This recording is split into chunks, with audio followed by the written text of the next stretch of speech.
So this is the plain sound. Alright,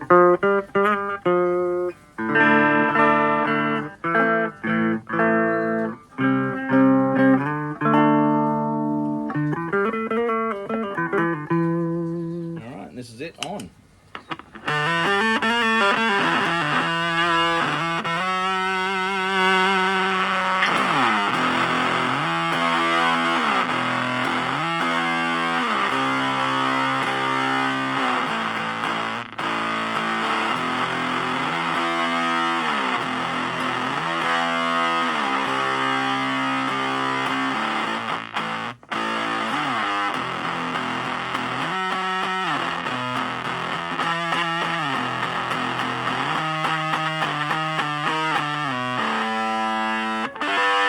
The pedal basically has, you can see there's no power supply going into it at the moment. It is set up for a power supply, a 9-volt standard Boss style or one-spot style 9-volt adapter with a negative center pin if you want to. Otherwise, it is battery powered.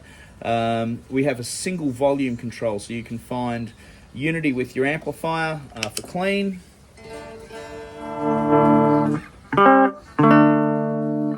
And then, of course, find the volume that you desire with the pedal. You will find this at birdwoodguitars.com, and our new pedal range is all handmade. There's no PCBs. Everything is point-to-point hand wired. Go and check us out. Let's play a bit more.